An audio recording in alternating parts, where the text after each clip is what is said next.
Materi negosiasi hari ini mengenai mengatasi masalah yang berat dalam negosiasi, yaitu seni mediasi, seni arbitrase, dan seni resolusi.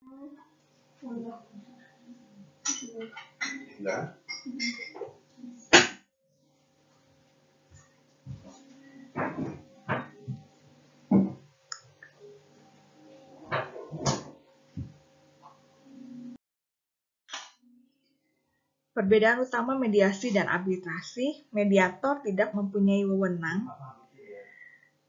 membuat putusan siapa yang benar dan siapa yang salah. Dan ini dihadirkan untuk memudahkan munculnya solusi.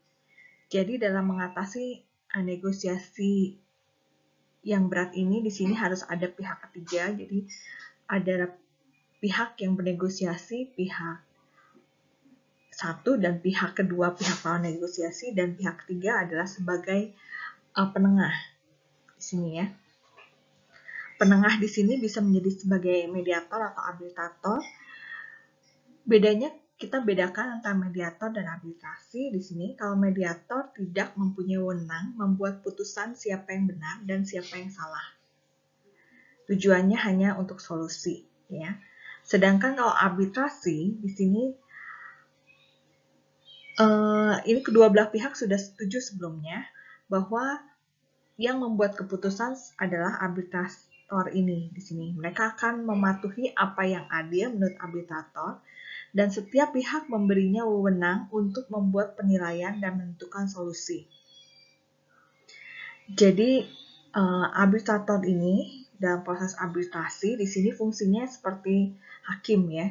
Jadi dia akan memutuskan keputusan yang adil untuk kedua belah pihak, dan kedua belah pihak di sini harus mematuhi keputusan dari arbitrator sebagai solusi.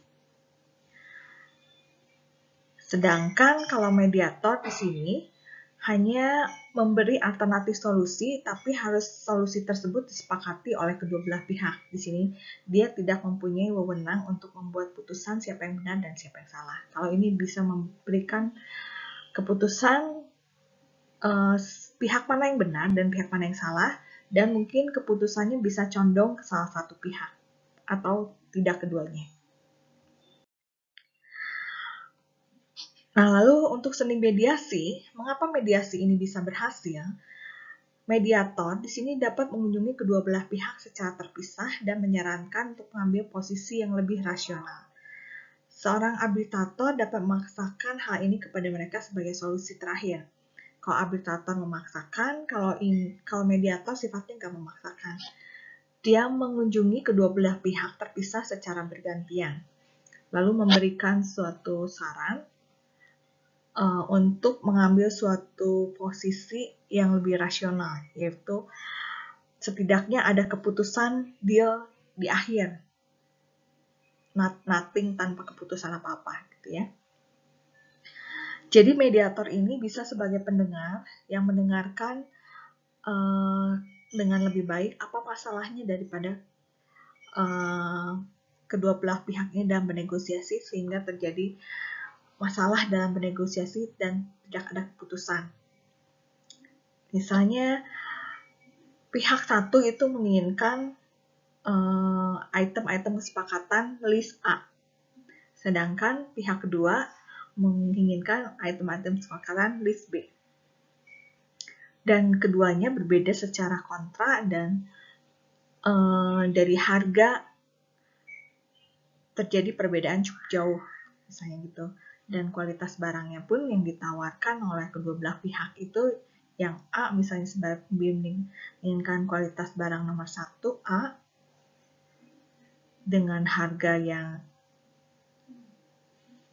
murah ya, sedangkan penjual itu menawarkan tidak sebaik kualitas yang diinginkan misalnya, tapi menyamai, dan harga itu misalnya 30% daripada yang diinginkan pihak A ya, jadi lebih tinggi jauh 30%.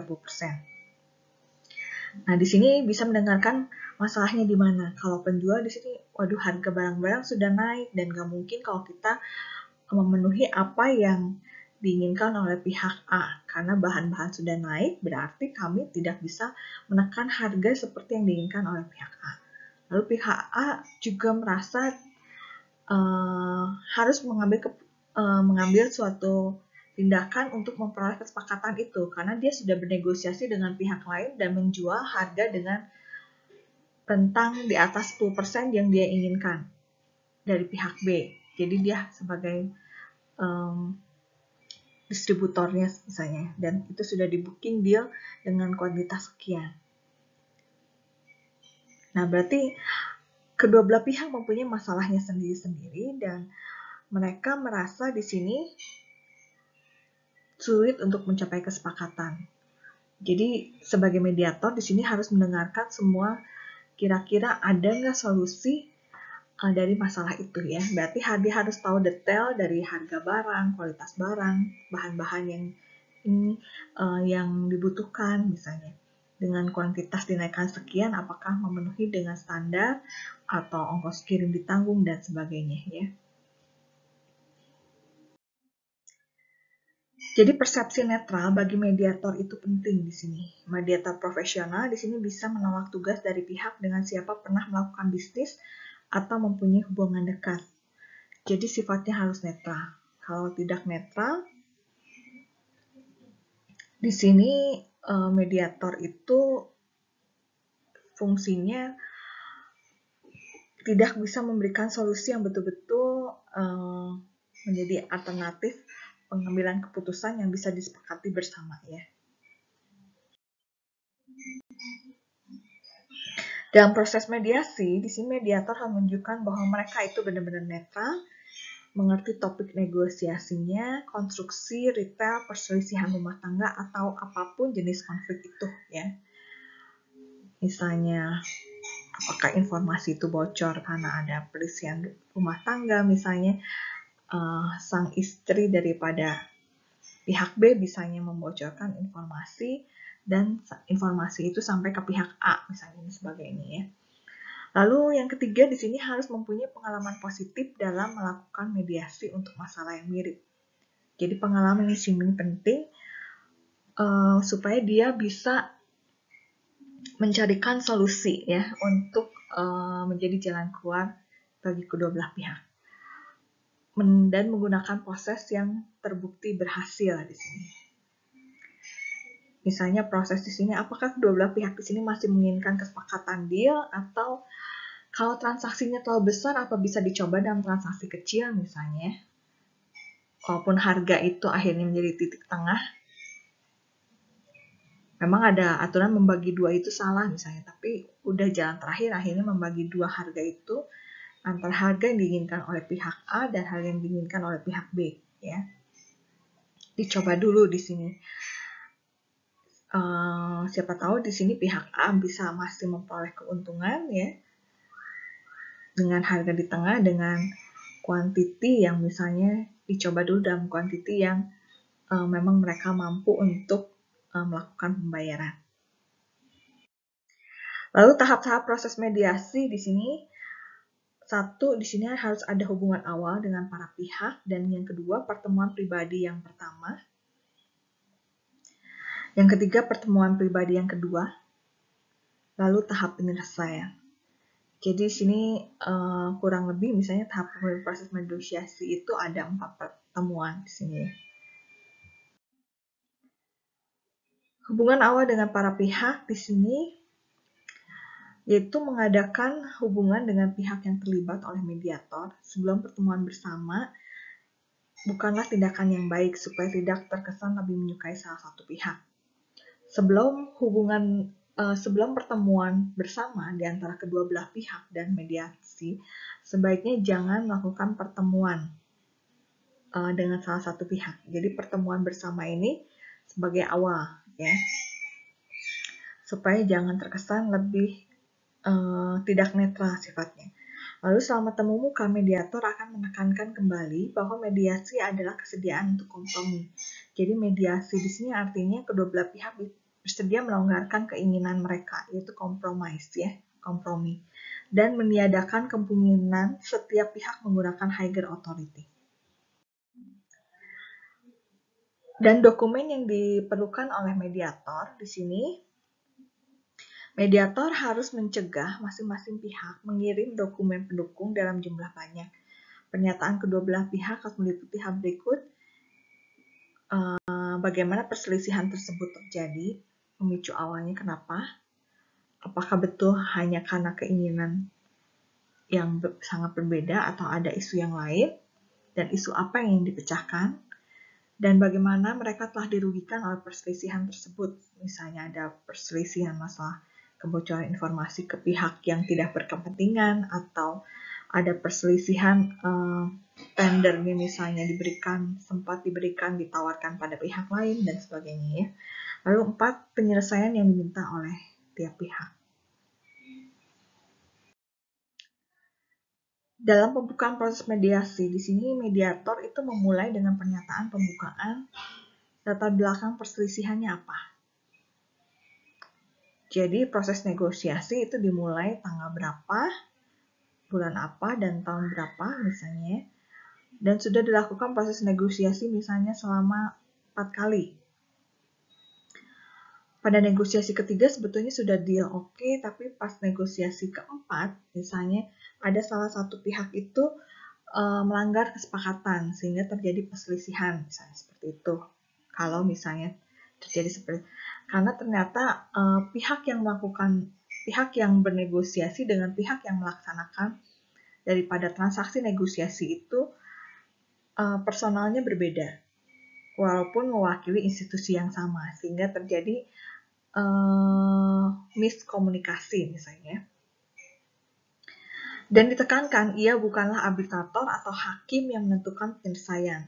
Dan yang ketiga, bukan menentukan mana yang benar, mana yang salah. Dan yang keempat, di sini harus tetap mendiskusikan kompromi untuk kepuasan kedua belah pihak. Jadi inti mediasi adalah compromise atau kompromi. Pada pertemuan pertama dari proses negosiasi di sini, tujuan yang ingin dicapai itu setiap orang memahami pokok persoalan yang membawa mereka dalam sengketa. Pokok persoalannya di mana? Tiap pihak mengetahui apa yang dituntut oleh pihak lawan. Lalu mediator juga menekankan memusatkan pada fakta, bukan emosi. Ya misalnya dalam proses sengketa seorang anak menuntut warisan pada orang tuanya masih hidup, karena dia merasa anak yang paling mempunyai hak atas warisan tersebut, ya. Itu sering masalah tersebut pernah ada ya, dan masuk dalam berita. Nah di sini kalau misalnya masih bisa diselesaikan dengan baik-baik, di sini bukan emosi tapi faktanya seperti apa. Secara legal atau secara hukum, ketika orang tua masih hidup seharusnya dia belum mewariskan harta tersebut pada anaknya, dan harta tersebut masih menjadi hak daripada orang tuanya. Jadi ketika sang anak menjual rumah tersebut walaupun sebagai pewaris pertama, sebetulnya itu belum sah karena rumah tersebut masih milik orang tuanya, bisa seperti itu ya. Jadi kita harus fakta dan bukan emosi ya, walaupun kalau secara emosi ya ada emosinya juga, yaitu anaknya nggak berbakti dan sebagainya misalnya. Mediator berempatinya secara adil ya, posisi pihak satu dan pihak kedua. Lalu kedua belah pihak berbesar hati untuk ke arah proses penyelesaian. Pertemuan pribadi yang pertama, di sini mediator bertemu dengan para pihak tersebut secara terpisah, sementara pihak lain menunggu di ruangan lain. Secara terpisah meminta setiap pihak untuk menyusun isu-isu, mempertanyakan kekuatan argumen tiap pihak. Mediator menggiring mereka ke posisi yang lebih moderat. Jadi kekuatan argumen alasannya kenapa pihak A bersikukuh dengan keinginannya, dan pihak B kenapa bersikukuh dengan keinginannya juga ya. Nah, mediator di sini menggiring mereka untuk ke posisi tengah yang moderat. Itu yang pertama. Jadi pertemuan awal itu posisi masalah, pertemuan berikutnya sebagai pertemuan pribadi yang pertama. Di sini mengetahui daripada keinginan kedua belah pihak secara detail dan menggiring ke moderat, lalu pertemuan berikutnya yang kedua di sini, mediator hendaknya berusaha membuat kedua belah pihak mengajukan sebuah penyelesaian. Menurut mereka solusinya apa? Ya, bagi pihak A maupun pihak B. Sementara itu, ia berjanji untuk tidak mengungkapkan penyelesaian diajukan tersebut ke pihak lawan. Kemudian, mediator membiarkan pihak untuk mengetahui secara samar-samar sejauh mana mereka telah terpisahkan oleh perselisihan atau sengketa tersebut. Jadi, tawaran baru di sini terbuka di meja perundingan. Mediasi telah bergerak pada tahap baru yang lebih jelas ke arah penyelesaian. Jadi, ada titik terang, enggak titik gelap. Ya, jadi di sini udah pertemuan kedua itu kedua belah pihak juga memikirkan solusi gitu. Kira-kira seperti apa sebetulnya solusinya. Nanti dipertimbangkan oleh mediator mana solusi yang paling baik ya. Lalu tahap penyelesaian di sini setelah para pihak tersebut mencapai kesepakatan, mereka harus menulis sebuah kesepakatan dan menandatanganinya ya secara sah. Jadi mereka tidak boleh melanggar kesepakatan yang telah dibuat. Nah, sedangkan untuk seni arbitrasi di sini dengan arbitrasi akan muncul pihak yang menang dan mana yang kalah. Jadi arbitrator boleh saja menyuruh salah satu pihak atau keduanya mengubah posisi mereka, tapi akhirnya arbitrator di sini harus mengambil posisi salah satu pihak terhadap pihak yang lain. Dengan memulai arbitrasi, tiap pihak setuju ada arbitrator yang ditunjuk, yang mereka percaya dan hormati. Jadi ini arbitratornya ditunjuk atas kesepakatan bersama, tetapi ya mereka percaya dan mereka juga menghormati arbitrator tersebut. Arbitrator seharusnya mempunyai pengalaman di bidang yang disengketakan. Anda mungkin membutuhkan 3 arbitrator bila, nah ini supaya netral karena mengambil keputusan, jadi seperti jaksa sebaiknya ganjil ya, tidak 1, 3 ya. Jadi nanti bisa voting gitu. Bila kedua belah pihak nggak setuju pada arbitrator yang mereka percaya dan hormati, kedua, sengketa yang dihadapi sangat rumit. Saat Anda mempunyai arbitrator lebih dari 1, jumlahnya harus ganjil untuk menghindari terjadinya deadlock. Jadi udah nggak bisa disangka lagi karena pengambil keputusan arbitrator kelas 1 kan nggak kuat ya, hanya memihak salah satu pihak. Kalau misalnya udah 3 orang, misalnya 2 memihak A dan 1 memihak B, berarti yang menang adalah pihak A. Setidaknya seperti itu. Jadi bisa kita lihat hasil sebagai pihak yang bernegosiasi itu bisa melihat siapa yang layak menang. Jadi betul-betul adil ya. Minimal 3 ya, bisa lebih banyak 5 dan sebagainya.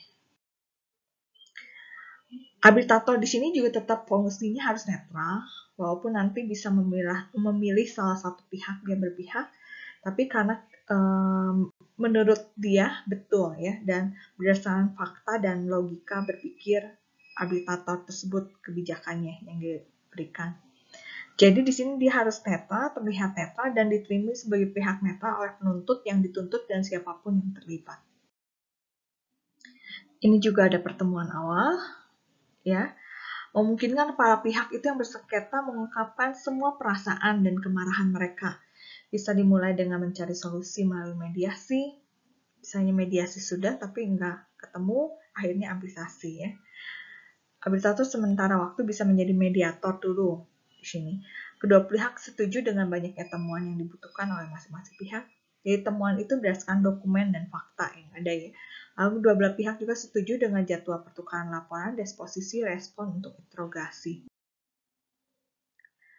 Lalu ada penukaran informasi sebelum sesi dengar pertama. Jadi di sini setiap pihak seyogyanya terdorong untuk mempersiapkan dan menyerahkan sebuah exhibit book.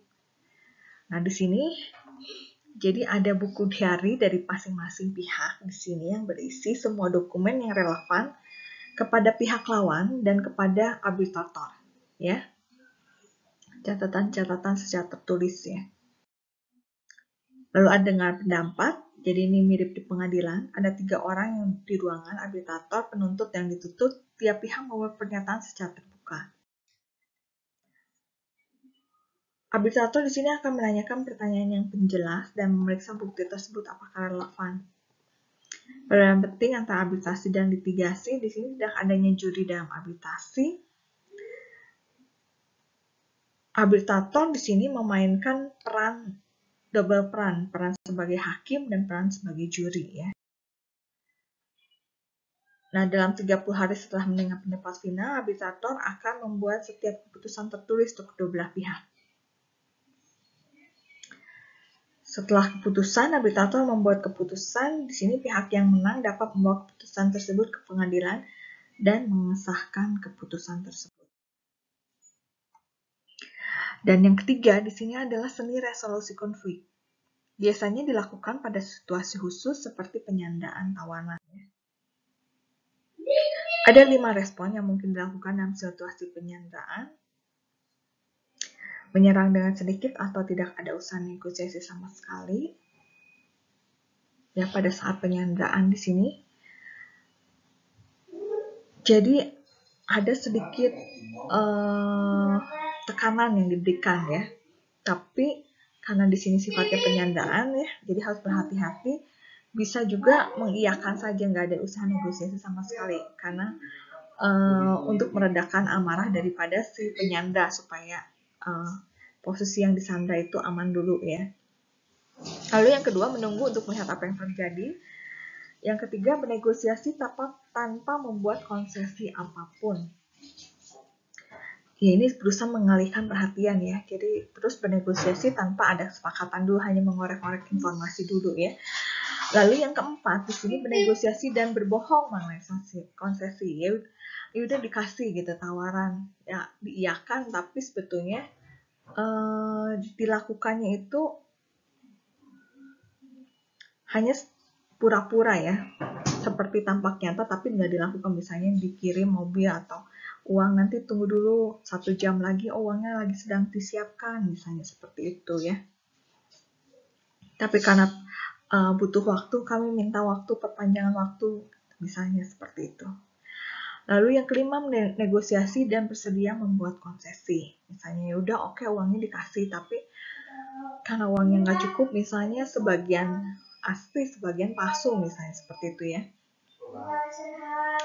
Tapi supaya sandra aman, misalnya yang di atas itu semua uang asli, koper yang di atas, tapi koper yang di bawah dicampur antara asli dan palsu, misalnya seperti